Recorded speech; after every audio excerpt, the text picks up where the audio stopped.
یہ نہیں ہوتے. یہ لوگ تو ادھر ادھر ان کے چھپے ہوئے جگہیں ہوتی ہیں، وہاں کے اوپر یہ لوگ اپنا سامان، ٹنلز وغیرہ بنا رکھی ہیں، کہاں پہ ہیں کیا ہیں ان کا پتہ چلنا بہت مشکل ہے.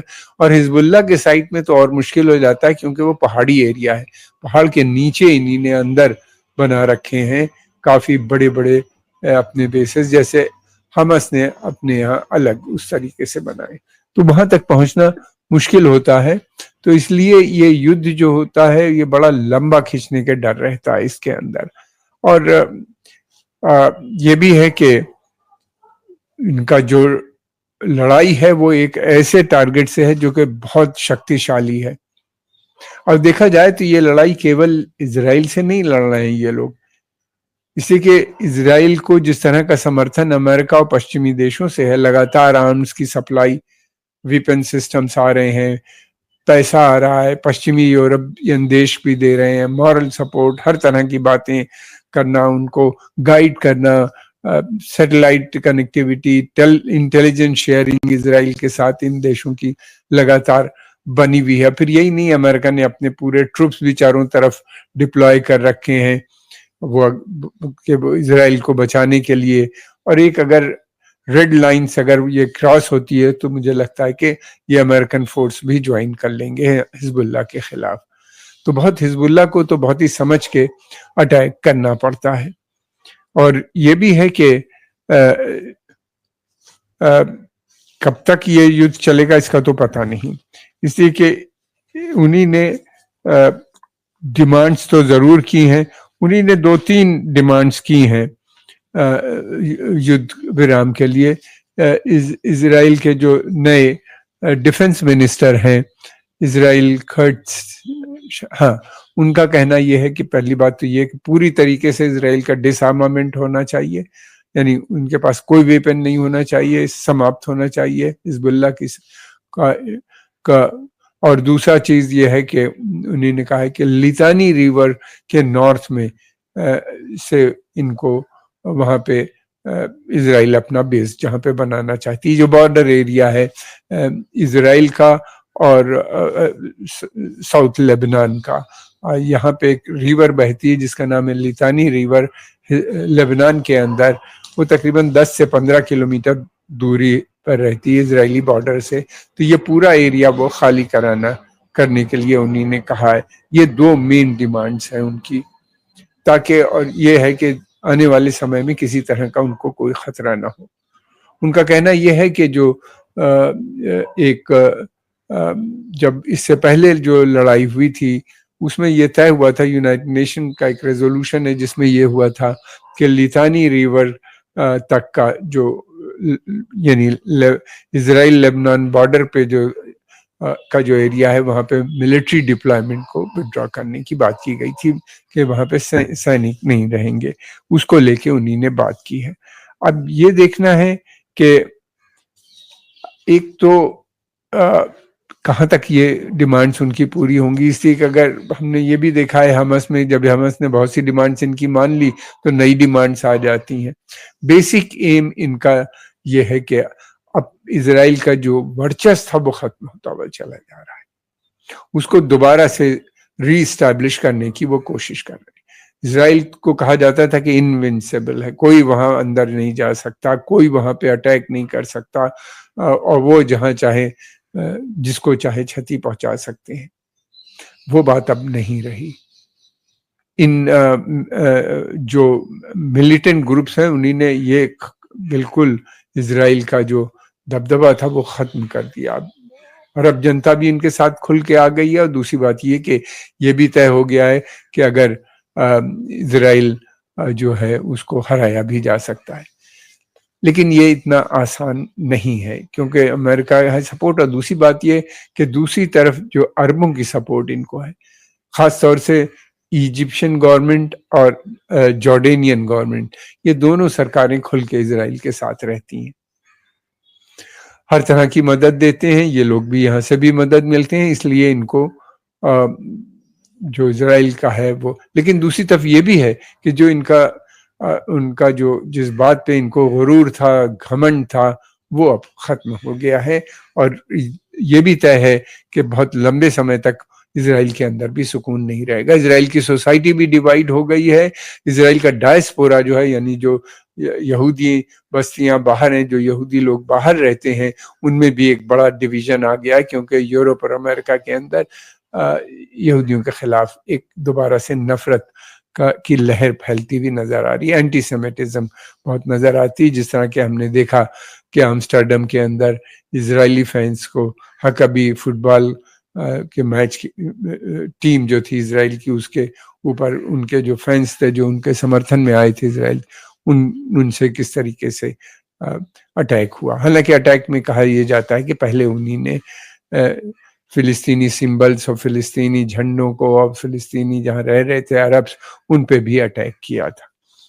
یہ ایک ہے ایک سمسیا. تو اس لیے یہ لیکن دوسری طرف یہ بھی ہے کہ عرب میں عام جنتا ان کے خلاف ہو گئی، جیسے میں نے بتایا. پھر یہ ہے کہ عرب گورنمنٹ، خاص طور سے سعودی عربیہ کا میں ایک بہت بڑا بدلاؤ آیا ہے.